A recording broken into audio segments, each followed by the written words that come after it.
ရှိလေးတွေကိုဖြည့်ခိုင်းနေတာနောက်တစ်ပုဒ်ဒီချာနာတော့နော်学校の近くですから衣注意して運転します衣ရဲ့နောက်မှာဗာထည့်ရမလဲစဉ်းစားကြည့်အောင်နော်ဟိုရေဂါရေနိရေနောရေဖြည့်ကြည့်မယ်နော်衣ရဲ့နောက်မှာဟိုထည့်မှာလားဂါထည့်မှာလားနိထဲမှာလားနော့ထဲမှာလားစဉ်းစားကြည့်အောင်နော်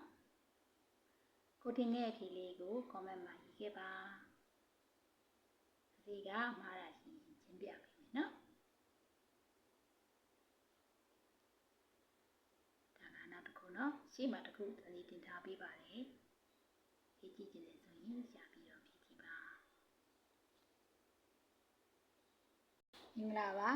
ဒါကတော့ဆက်စီရဲ့ဒုတိယပုံလေးပါเนาะဖြည့်ပြီးကြတာ2ယောက်ရှိတယ်2ယောက်ဆုံးမှန်ပါတယ်เนาะနီးလို့ဖြည့်လိုက်တယ်ဆိုရင်တော့မှန်ပါတယ်ဒီပု္ပ္ပာက学校の近くですから衣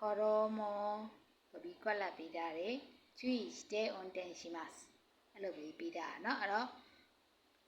ကလေးတွေကိုအာယုံစိုက်ပြီးတော့တတိထားပြီးတော့မောင်းရမှာเนาะကလေးတွေကိုအာယုံထားရမှာဖြစ်တဲ့ကြောင့်မလို့ဥတီမှုကိုပေါ်ပြတဲ့အတွက်သူကနီးဖြစ်ပါတယ်เนาะ衣に注意して運転しますဒီနေရာမှာတချို့ကကလေးကလို့လှုပ်လိုက်တယ်ဂါထည့်တဲ့လူတွေရှိတယ်เนาะ衣ကလို့ထည့်တတ်တယ်သတိကြောင့်မှလေ့ကျင့်ပြီးရင်ဂါလှုပ်တဲ့လူတွေကကြတော့မှားတယ်เนาะကလေးကသတိထားပြီးကားမောင်းတာမဟုတ်ဘူးเนาะကလေးကသတိထားတယ်ကလေးကသတိထားပြီးလမ်းကူးရမယ်အဲ့လိုမျိုးဆိုရင်တော့တမျိုးဖြစ်မှာပေါ့เนาะအဲ့တော့ဒီကွက်လက်ရဲ့အရှိနဲ့အနောက်ကိုဒီကြလေးဖတ်ပြီးတော့ဒီနေရာမှာဘာဖြစ်မှာလဲဆိုတာကိုစဉ်းစားရမှာဖြစ်ပါတယ်နောက်ထပ်မေးခွန်းတွေမှာလည်းဖြည့်ပြီးကြပါဦးเนาะကျေးဇူးတင်ပါတယ်ဒီနေ့လာဖြည့်ပေးကြတဲ့ကလေးတွေအားလုံးကျေးဇူးတင်ပါတယ်ဒီကြည့်ပေးတဲ့လူတွေလည်းကျေးဇူးတင်ပါတယ်သတိကဒီဟာလေးတွေကိုပြောပြရင်းနဲ့ကြောရှိအားခက်တယ်ဆိုတဲ့ကလေးတွေအတွက်ကိုတစ်ခုခုလေးရသွားစေချင်လို့ဒီစီစဉ်လေးကိုစစီလုပ်နေတာဖြစ်ပါတယ်စိတ်ဝင်စားလို့ရှိရင်လာဖြည့်ပေးပါ